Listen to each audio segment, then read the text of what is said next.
प्यारे बच्चों, हम अध्ययन कर रहे हैं सूक्ष्म शिक्षण फाइल के निर्माण और इसके प्रारूप और इसमें आवश्यक सामग्री की अपेक्षा की। सूक्ष्म शिक्षण कौशल के हमने कौशलों पर चर्चा कर ली है। कौशल तक पहुंचने के लिए हमने जाना सूक्ष्म शिक्षण के तात्पर्य, उसके चक्र को, और आवश्यक सामग्री के रूप में कार्य जिस पर किया जाना है उसके बारे में हमने चर्चा यहाँ पर की। कार्य लेखन हेतु A4 साइज के पृष्ठों और भाषा के रूप में, चाहे वो प्रदर्शन की हो या लेखन की हो, विषय अनुसार आपको चयन करना है। संस्कृत शिक्षण के कौशलों पर हमने चर्चा की। संस्कृत शिक्षण के संदर्भ में सबसे पहले हमको अनुक्रमणिका का फाइल में निर्माण करना है और सूक्ष्म शिक्षण का परिचय लिखना है जो कि अध्यापक के द्वारा बताया गया होगा। इसकी विशेषता, अध्यापकों के लिए इसकी उपयोगिता, इसके चक्र की प्रक्रिया के बारे में। आपको कौशलों का प्रयोग करने से पूर्व अपने लिए एक विशिष्ट प्रकरण का चयन कर लेना है जिस पर आप सभी कौशलों का प्रदर्शन करेंगे, फिर वो गद्य, पद्य, व्याकरण में से किसी का भी हो। सूक्ष्म शिक्षण के प्रत्येक कौशल के लिए आपको दर्शाया गया कि 5 पृष्ठों का प्रयोग किया जाएगा। इसके अनुसार हमने प्रस्तावना कौशल का अध्ययन किया। इसके प्रारूप को जानने के पश्चात हमने देखा कि हमारे सहपाठी के द्वारा हमारा सहपाठी आधारित पर्यवेक्षण भी किया जाएगा और इससे प्राप्त होने वाले रिमार्क्स पर हम विशेष ध्यान देंगे। अगर कोई कमी नज़र आती है तो उसको सुधारने का प्रयत्न किया जाएगा। उसके पश्चात व्याख्यान कौशल पर भी इसी प्रकार से चर्चा की गई और तत्पश्चात हमने दृष्टांत कौशल के बारे में जाना। दृष्टांत कौशल के पश्चात हमने अध्ययन किया पुनर्वलन कौशल के लिए और पुनर्वलन कौशल के पश्चात हमने अध्ययन किया श्यामपट्ट कौशल का। श्यामपट्ट कौशल के विशिष्ट बिंदुओं को जानने के पश्चात हमने अध्ययन किया प्रश्न कौशल का और प्रश्न कौशल के बिंदुओं को स्पष्ट करने के पश्चात आज के इस प्रकरण में हम जानेंगे वृहद पाठ योजना में संस्कृत शिक्षण की जो 2 पाठ योजनाएं आपके द्वारा सूक्ष्म शिक्षण की फाइल में अटैच की जानी हैं, उसमें आपको किन किन बिंदुओं का विशेष रूप से ध्यान रखना है। तो आपके द्वारा 2 पाठ योजनाओं का निर्माण किया जाएगा और इन 2 में से जो आपको बेस्ट लगता है उसका आपके द्वारा वृहद प्रस्तुतिकरण कक्ष में दिया जाएगा। पाठ योजना प्रस्तुतिकरण जो निर्धारित होता है या निर्मित होता है, जो कौशल आपने अभी पढ़े, प्रस्तावना का कौशल आपने पढ़ा, व्याख्यान कौशल आपने, दृष्टांत कौशल की चर्चा की आपने, पुनर्वलन कौशल की चर्चा की आपने, श्यामपट्ट कौशल की चर्चा की और प्रश्न कौशल की चर्चा की। बृहद पाठ योजना पे आप यह भी जानेंगे कि इन कौशलों का प्रयोग आपके प्रस्तुतिकरण में कहाँ कहाँ पर हो रहा है और एक अध्यापक के लिए कौशल की जानकारी का होना, उसके घटकों की जानकारी का होना और उसके सही तरीके से प्रयोग का किया जाना क्यों आवश्यक होता है, यह हम वृहद पाठ योजना के अंतर्गत जानेंगे। वृहद पाठ योजना के प्रस्तुतिकरण के लिए आपको एक एक स्टेप को आपको स्मरण होना चाहिए और एक एक स्टेप के अंदर क्या प्रक्रिया छात्र अध्यापक के द्वारा की जाएगी और क्या प्रक्रिया अनुक्रिया छात्र के द्वारा की जाएगी, यह आपको स्पष्ट होना चाहिए। तो संस्कृत शिक्षण के पाठ योजना का हम अवलोकन करते हैं और जब आप अपनी वृहद पाठ योजना का निर्माण करेंगे तो उस स्थान पर जहाँ पे मैं आपको करेक्शन बताऊंगी वहाँ पर आपको विशेष फोकस करना अपनी पाठ योजना पर और उसको करेक्शन करते हुए अपनी पाठ योजना का व्यवस्थित निर्माण करना है और निर्माण के साथ उसको अच्छे तरीके से अध्ययन कर आपको विद्यालय में प्रस्तुतिकरण के लिए उसे तैयार करना है। जबकि आप सूक्ष्म शिक्षण के कौशलों का प्रस्तुतिकरण करेंगे तो आपके द्वारा सबसे पहले एक चैप्टर का चयन किया गया है। उस चैप्टर पे ही आधारित आपके द्वारा प्रस्तावना प्रश्न बनाए जाएंगे। उस चैप्टर पर ही आधारित आपके द्वारा व्याख्यान यानी कि स्पष्टीकरण तैयार किया जाएगा। उस चैप्टर पर ही आधारित व्याख्यान देने के लिए आपके द्वारा चार्ट या मॉडल की तैयारी की जाएगी जिसके आधार पर आप व्याख्यान का प्रस्तुतिकरण देंगे और उस स्पष्टीकरण में आपको स्पष्ट करने के लिए दृष्टांतों का भी निर्माण करना है कौशल के अनुसार। साथ ही साथ विद्यार्थियों को पुनर्वलित भी करना है। पुनर्वलन के साथ साथ आपको लेखन कार्य भी श्यामपट्ट पे करना है और श्यामपट्ट के साथ साथ जब आप इस सारी प्रक्रियाएं पूर्ण कर चुके होंगे तो आपको प्रकरण को पढ़ाने के दौरान मध्य में, अंत में आवश्यक रूप से मूल्यांकन करना है, जिसमें प्रश्न कौशल आपका सहयोगी बनता है। तो किस प्रकार से कौशल आधारित बृहद पाठ योजना का निर्माण किया जाता है, आइए इसको जानते हैं। ये है आपके संस्कृत गद्यांश की पाठ योजना। आपको बताए गए अनुसार आपके द्वारा प्रविष्टियां भरी जाएंगी। प्रविष्टियों को भरने के साथ साथ सामान्य उद्देश्य आपके द्वारा लिखे जाएंगे, जो कि अध्यापक के द्वारा, विषय अध्यापक के द्वारा आपको लिखाए गए होंगे। आप उनको यहाँ पर लिखेंगे। सामान्य उद्देश्य आप जानते हैं कि ये आपकी विषय से संबंधित होते हैं और विशिष्ट उद्देश्यों का संबंध आपके प्रकरण से होता है। सामान्य उद्देश्य विषय के लिए यथावत बने होते हैं, यह दीर्घकालिक होते हैं, और विशिष्ट उद्देश्य प्रकरण के अनुसार जैसे ही आपका प्रकरण चेंज होगा आपके विशिष्ट उद्देश्य भी बदल जाएंगे। विशिष्ट उद्देश्य के माध्यम से विद्यार्थी के ज्ञानात्मक, भावात्मक और क्रियात्मक पक्ष का विकास किया जाता है। इसीलिए आपके द्वारा ज्ञान पर आधारित उद्देश्य का निर्माण किया जाएगा, भाव पे आधारित उद्देश्य का निर्माण किया जाएगा और क्रिया पर आधारित उद्देश्य का निर्माण किया जाएगा। अब यहाँ पर आप देख रहे हैं कि छात्र अध्यापक के द्वारा प्रकरण का नाम लिखा गया है। तो प्रकरण के नाम के अनुसार उसको क्या करना है, यहाँ पे विशिष्ट उद्देश्यों का निर्माण करना है। फिर सहायक जो उपकरण है उसको यहाँ पर लेखबद्ध करना है, और विशिष्ट उपकरण यदि कोई प्रयोग कर रहा है, जैसे चार्ट, ओवरहेड प्रोजेक्टर, मॉडल इत्यादि का प्रयोग आपके द्वारा, या प्रत्यक्ष कोई वस्तु होगी उसको आप प्रदर्शित कर रहे हैं, तो उसको भी आपको यहाँ पर लिखना होगा। उसके पश्चात आपके द्वारा यहाँ कॉलम बनाए जाएंगे, जैसे सोपान, अधिगम का विशेष उद्देश्य क्या है, छात्र अध्यापक क्रिया क्या होगी, छात्र अनुक्रिया क्या होगी, श्यामपट्ट कार्य या सहायक सामग्री का वर्णन यहाँ पे होगा, और मूल्यांकन। इस तरीके से 6 कॉलम आपके द्वारा यहाँ पर निर्मित किए जाएंगे। प्रथम सोपान के अनुसार आपको प्रकरण में प्रवेश के लिए प्रस्तावना कौशल को लिखना अनिवार्य है। इसमें आपने इसकी विशेषता भी लिखी कि ये प्रस्तावना इसलिए पूछे जा रहे हैं ताकि हम विद्यार्थी के पूर्व ज्ञान का परिचय प्राप्त कर उसे नए ज्ञान के लिए अभिप्रेरित कर सकें। अब यहाँ पर आपने लिखा है कि छात्र अध्यापक क्रिया में वो विद्यार्थी को जो जानता है उससे वो अज्ञात की ओर उसको लेके जाएगा, यानी कि जिसकी पहचान उसको नहीं है। सूत्र का प्रयोग करते हुए वो उससे क्या करेगा, प्रश्न पूछेगा। तो प्रश्न आपने बनाने हैं 4, इन्होंने 5 यहाँ पे बनाए हुए हैं, तो सामान्यतः आप 4 बनाएंगे। चौथा प्रश्न आपका उद्देश्य आधारित होना चाहिए, जिसमें कि आपका समस्या या ये कहें कि वो संभावित उत्तर उसका दे सकता है, समस्यात्मक या संभावित उत्तर का। अब यहाँ पे इन्होंने क्या गलती की हुई है, यहाँ पर इन्होंने पूर्ण उत्तर नहीं लिखा है। ये दिख रहा होगा आपको, यहाँ पे पूर्ण कमेंट भी डाला गया है, पूर्ण उत्तर लिखें। आपको अपनी उत्तर पुस्तिका में जब आप प्रश्न पूछ रहे हैं तो छात्र क्रिया में आपको पूर्ण उत्तर की प्राप्ति करनी है। अब अगर आपने यहाँ पे लिखा ही अधूरा है तो विद्यार्थी भी आपको जवाब ऐसा देगा और आप उससे संतुष्ट हो जाएंगे।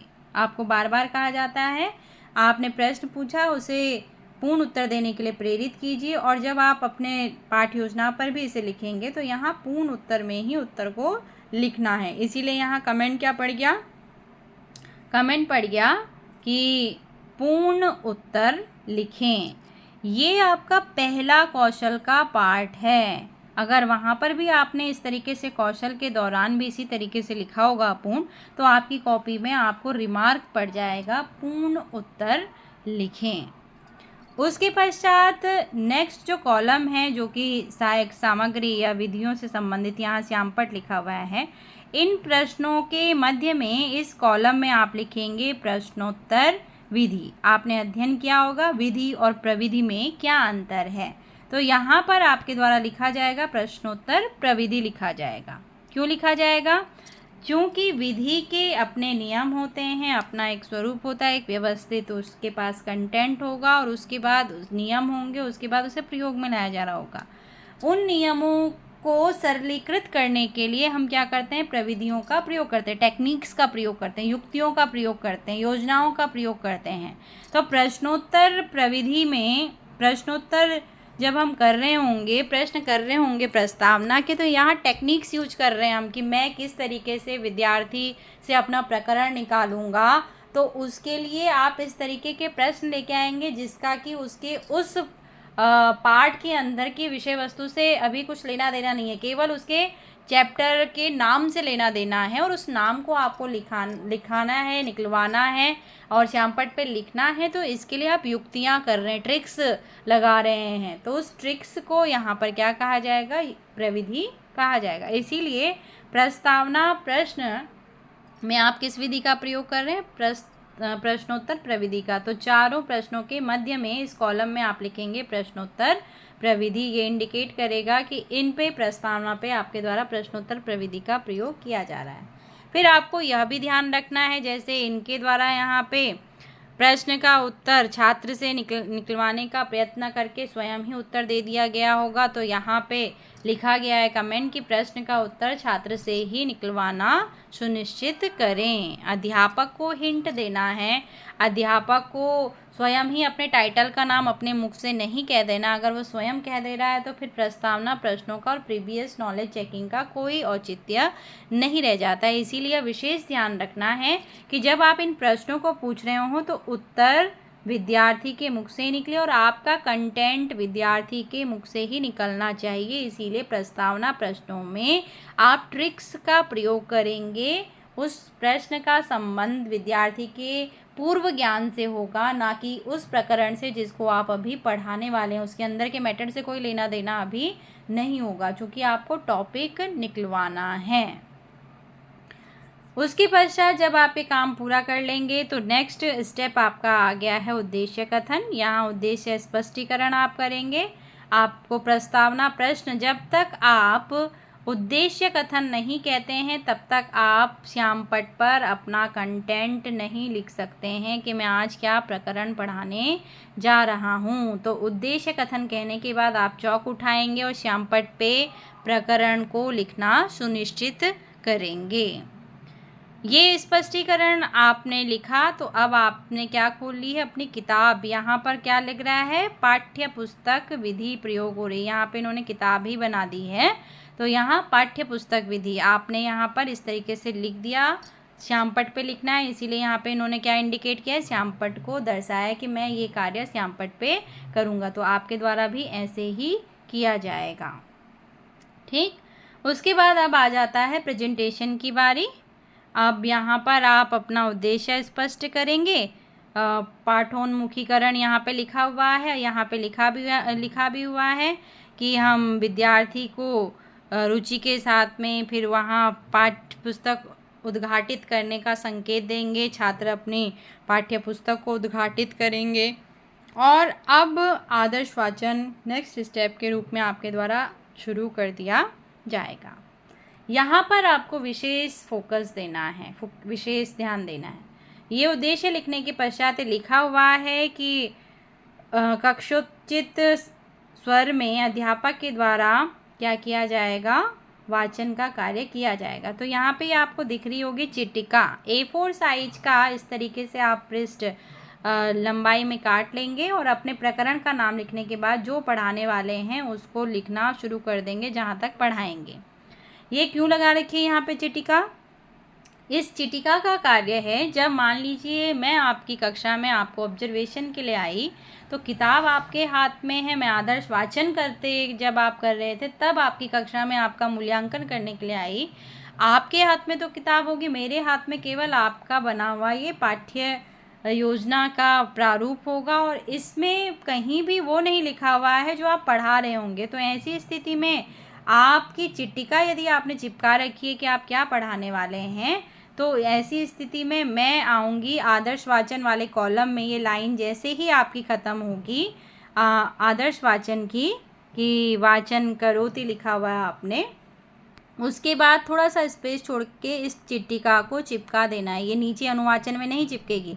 आदर्श वाचन में जहाँ ये लाइन ख़त्म हो रही है आपकी, ये सेंटेंस ख़त्म हो रहा है, उसके नीचे आपको इस चिटिका को चिपका देना है, जिसमें आपका टाइटल का नाम लिखा है और कंटेंट लिखा हुआ है पैराग्राफ वाइज, जितने आप पैरा पढ़ा रहे हैं। और इसको फोल्ड करके इसी तरीके से यहाँ पर आप क्या कर देंगे, सजोकर रख देंगे। जब मैं आऊँगी या कोई टीचर आएगा आपको ऑब्जर्वेशन करने के लिए, तो वो इस चिटिका को खोलेगा और उस लाइन पे जाएगा जहाँ आप आदर्श वाचन कर रहे हैं। उसमें आपने full stop, comma, inverted comma सब का प्रयोग कर रखा होगा जो पुस्तिका में लग रहे होंगे। तो वही टीचर आपको चेक करेगा कि आपने विराम, अर्ध विराम, पूर्ण विराम, कॉमा, इसका आपने ध्यान रखा है कि नहीं रखा हुआ है। आप उचित लय, ताल, गति के साथ में, सही स्वर के साथ में, स्पष्टता के साथ में प्रकरण को पढ़ रहे हैं या नहीं पढ़ रहे हैं। उसके पश्चात आदर्श वाचन करने के बाद यहाँ पर पाठ्य पुस्तक विधि ही आपकी प्रयोग हो रही है। इस कॉलम में पाठ्य पुस्तक विधि लिख सकते हैं आप। अनुवाचन का कार्य करेंगे। अनुवाचन कार्य करते हुए आपके विद्यार्थी ने आपके विद्यार्थियों में वाचन कौशल का निर्माण करने के लिए आप ये कर रहे हैं। उसको आप निर्देश देंगे कि आप पढ़िए इसमें से कुछ। तो यहाँ पे पाठ्य पुस्तक विधि का ही प्रयोग हो रहा है और छात्र अध्यापक यहाँ पे क्या कर रहा है, निरीक्षण का कार्य कर रहा है कि वो बिंदुओं को सही से पढ़ रहा है या नहीं पढ़ रहा है। जो जो क्लिष्ट शब्द आते रहेंगे अशुद्धि संशोधन में, आपके द्वारा श्यामपट्ट पर उनको लिखा जाएगा और लिखने के साथ साथ उसे पद विच्छेद करते हुए सही तरीके से उच्चारित करवाया जाएगा। फिर आप आगे बढ़ेंगे और फिर से नए विद्यार्थी को नई पंक्ति पढ़ने के लिए कहेंगे। तो इसमें आपको विशेष ध्यान रखना है बच्चों, इसको कैसे प्रयोग करना है। जैसे ही आपने पहली लाइन किसी को कहलवाई पढ़ने के लिए, तो उसमें एक कठिन शब्द आया, उसको लिख दिया, श्यामपट्ट पे शब्द लिखेंगे। शब्द लिखने के बाद उसको लिखिए, उसका उच्चारण अभ्यास करवाइए, उसको इरेज कर दीजिए। फिर उसके बाद दूसरा शब्द आया, उसका उच्चारण अभ्यास करवाइए, इसको इरेज कर दीजिए। इस तरीके से अब आपके वो शब्द छूट चुके हैं जिसका कि अब आपको काठिन्य निवारण अगले उसमें करना है। ये आपका श्यामपट्ट कार्य, इसीलिए इसको मिटाने की आवश्यकता नहीं पड़ती है, या अंत तक आपके प्रकरण में बना रहता है। अब उन्हीं शब्दों का आपको काठिन्य निवारण करना है। तो आपने उच्चारण अभ्यास करवाया, शब्द रहने दिए, उच्चारण की चीज़ों को हटा दिया। अब आप बोध के प्रश्न पूछ सकते हैं। बोध के पूछे हुए प्रश्नों पर, चूंकि अब ये पढ़ाए गए प्रकरण से संबंधित है, इसमें आप कोई ट्रिक यूज नहीं कर रहे हैं, पढ़ाए गए प्रकरण से संबंधित। जब मैं आदर्श वाचन कर रहा था तो विद्यार्थी कितना मुझे गौर से सुन रहा था, उसने किन किन पॉइंट्स को गौर से सुना, इसके लिए आप अंडरस्टैंडिंग लेवल का उसको चेक कर रहे हैं। इसीलिए यहाँ पर क्या किया लिखा जाएगा, प्रश्न विधि लिखा जाएगा, प्रश्नोत्तर विधि लिखा जाएगा। और फिर यहाँ पर आप किस कौशल का प्रयोग कर रहे हैं, फीडबैक कौशल का प्रयोग कर रहे हैं, प्रतिपुष्टि कौशल का प्रयोग कर रहे हैं। ठीक है, जिसको आपने पुनर्बलन कहा है हिंदी में। तो पुनर्बलन कौशल का यहाँ पर प्रश्न के पास में जब आप मूल्यांकन कर रहे हैं बच्चे का, इसका प्रयोग कर रहे हैं। तो ये आपका दूसरा कौशल भी यहाँ पे प्रदर्शित हो गया। जब आप श्यामपट्ट पे लिख रहे थे शब्दों को, तो यहाँ आप क्या कर रहे थे, श्यामपट्ट कौशल का प्रयोग कर रहे थे। ये श्यामपट्ट की चीज़ें हैं। अब इसमें सबसे ज़्यादा महत्वपूर्ण ध्यान देना, जैसे उच्चारण में आपको दर्शाया गया, अब वही शब्द आपने यहाँ लिखने हैं, जैसे इन्होंने भिन्न कर दिए यहाँ पे। जब बच्चे को बोलना नहीं आ रहा है तो संभवतः उसको उसका अर्थ भी नहीं पता होगा, जब वो उच्चारित करना नहीं जान रहा उसको, तो वो उसके लिए क्या हो गया, कठिन शब्द हो गया ना। तो उसकी कठिनाई का अब आपको क्या करना है, निराकरण करना है। कुछ अन्य अगर क्लिष्ट शब्द भी आ रहे हैं आपको लगता है, तो उसको आप लिख सकते हैं, किंतु आपको उच्चारण के शब्दों को ही यहाँ पे क्या करना चाहिए, रिपीट करना चाहिए। अब यहाँ पर आपने देखा कि जब विद्यार्थी क्रमबद्ध से होकर, उसको याद नहीं है कि मैंने क्या प्रश्न पहले लिखा हुआ है, क्या दूसरे नंबर पे लिखा है, तो कभी कोई प्रश्न यहाँ मार्किंग भी की गई है कि दूसरे प्रश्न को बाद में बोला, तीसरे प्रश्न को बोला दूसरे नंबर पर, और पहले नंबर पर चौथे प्रश्न को बोला है। तो यहाँ कमेंट पड़ गया बच्चे को कि भाई प्रश्नों को क्रमबद्ध तरीके से आप पूछिए, आप सिस्टमेटिक तरीके से नहीं पूछ रहे हैं। तो यहाँ पर भी आपका क्या कर रहा है, कौशल प्रयोग में आ रहा है, क्रमबद्धता का कंपोनेंट्स, घटक। अब जब आप काठिन्य निवारण का प्रयोग करेंगे तो सबसे पहले श्यामपट्ट पे लिख लेंगे आप शब्द, और शब्द लिखने के बाद अब आपको क्या करना है, एज ए टीचर विधि का प्रयोग करना। अपने मुंह से अर्थ नहीं बताना है, विधि का प्रयोग कर कर विद्यार्थी अर्थ बताएगा तब श्यामपट्ट पर आप उसको लिखेंगे। और जब आप लिख चुके होंगे तो अब ये जांचने के लिए कि क्या सभी को उसका अर्थ आ गया है, किसी का आप मूल्यांकन प्रश्न पूछकर कर सकते हैं। क्या कहा मैंने यहाँ पे, श्यामपट्ट पर आपको शब्द लिखना है, जैसे ये लिखा हुआ है। अब आपने यहाँ पर विधि का प्रयोग करना है। ये टीचर की एक्टिविटी है, विधि, प्रयोग और मूल्यांकन, ये टीचर को कंप्लीट करवाना है। विद्यार्थी का कार्य क्या है, मूल्यांकन होने पर उत्तर देना और विधि प्रयोग होने पर आपको अर्थ बताना कि आप क्या दर्शा रहे हैं शब्द के इस विधि के प्रयोग से, जो आप उसको हिंट दे रहे हैं। तो आपके द्वारा शब्द पर विधि प्रयोग की जाएगी, जैसे इनके द्वारा किया गया वाक्य प्रयोग विधि। वाक्य का प्रयोग करके बताएंगे, बच्चे को बोलेंगे क्या अर्थ हुआ इसका, तो आप उसको समझ में आ गया तो आपको अर्थ बताएगा, नहीं समझ में आया तो दोबारा से दूसरी ट्रिक यूज करेंगे और उसके बाद वो समझ गया तो अब आपको उत्तर देगा। अब उत्तर मिल गया है तो आप श्यामपट्ट पर अर्थ लिखिए इस शब्द का। और अब किसी बच्चे को उठाकर पूछिए कि इसका एक वाक्य प्रयोग करके बताइए, या इसका विलोम शब्द बताइए, या इसका बहुवचन क्या होना चाहिए, कुछ भी आप पूछ सकते हैं मूल्यांकन करने के लिए, जिससे स्पष्ट हो कि विद्यार्थी को उस शब्द का अर्थ पता चल गया। तो ऐसे सब में शब्द लिखने के बाद आपके द्वारा विधि प्रयोग की जाएगी। विधि प्रयोग के पश्चात विद्यार्थी आपको अर्थ बताएगा, आप श्यामपट्ट पे लिखेंगे और फिर आप विद्यार्थी को शब्द यथावत हो गया है, हो जाएगा, इसके लिए आप उसका मूल्यांकन प्रश्न करके मूल्यांकन करेंगे। तो ये कार्य भी किस पे चल रहा है, श्यामपट्ट पर चल रहा है। तो आप चूँकि विस्तार में होता है तो श्यामपट्ट में केवल इतना ही आपके द्वारा इंड तक प्रकरण के छोड़ा जाता है, बाकी ये सब आप अपनी क्रिया को नहीं लिखते हैं, या आपकी एक्टिविटी है।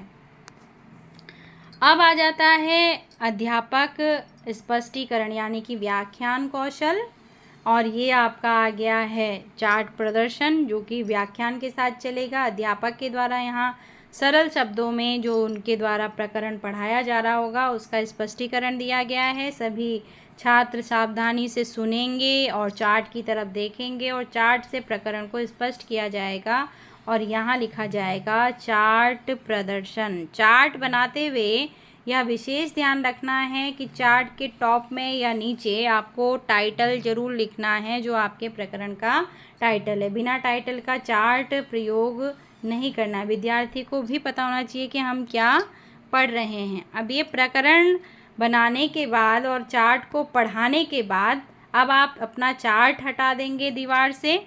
अब आप विद्यार्थी से पूछेंगे विचार विश्लेषणात्मक प्रश्न। इस समय उसके सामने कोई भी सहायक सामग्री नहीं होनी चाहिए, उससे प्रश्न पूछिए, प्रश्नों को क्रमबद्धता से पूछिए। यहाँ पर भी आपकी प्रश्न विधि का प्रयोग हो रहा है, उससे उत्तर प्राप्त कीजिए, उसे फीडबैक दीजिए। तो ये आपका नेक्स्ट कौशल यहाँ पर आ गया, व्याख्यान कौशल, प्रतिपुष्टि कौशल और दृष्टांत कौशल भी यहाँ पर आप प्रयोग कर सकते हैं, इसको दर्शाने के लिए, इसको बताने के लिए। तो यहाँ दृष्टांत कौशल आ जाएगा। मौन वाचन आपके द्वारा करवाया जाएगा, बच्चों को मौन करवाया जाएगा कि अब आप मैं पढ़ा चुका हूँ, शांति से एक बार रिकॉल कीजिए। फिर सारी जो पढ़ाए हुए प्रकरण हैं पूरा का पूरा शुरू से लेकर इन तक कंटेंट को जहाँ पे आपने किया ख़त्म, वहाँ तक के आप क्या बना देंगे, प्रश्न बना देंगे। तो यहाँ आपको कमेंट दिखाई दे रहा होगा कि प्रश्नों के प्रस्तुतिकरण के समय वही प्रश्न पूछे जाएं जो आप पाठ्य योजना में लिख कर गए हैं। इसका अर्थ है यहाँ जो लिखा हुआ है उसको ही प्रस्तुत कीजिए, कोई और प्रश्न अपने आप मन से वहाँ पर लेकर नहीं आ जाइए। पाठ्य योजना में जो दर्शा रहे हैं वही आपके द्वारा क्रिया की जानी चाहिए। और अंत में आपको गृह कार्य देना है।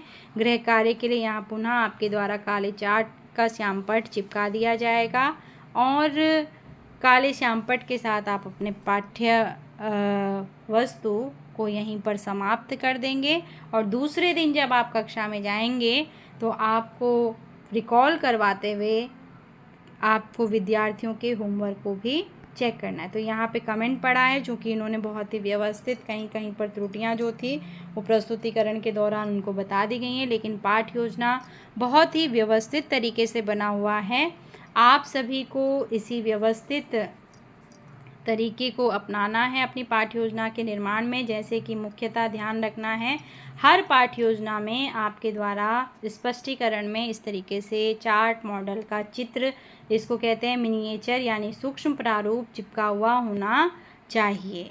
साथ ही साथ जब आप पढ़ा रहे होंगे तो ये चिटिका भी आवश्यक रूप से चिपकी हुई हो। बाकी तो ये सामान्य चीज़ें हैं, ये आपको करनी ही करनी है, लेकिन ये चिटिका और चार्ट दोनों का चित्र आपकी पाठ्य योजना के अंतर्गत हो, यह आप सुनिश्चित करेंगे।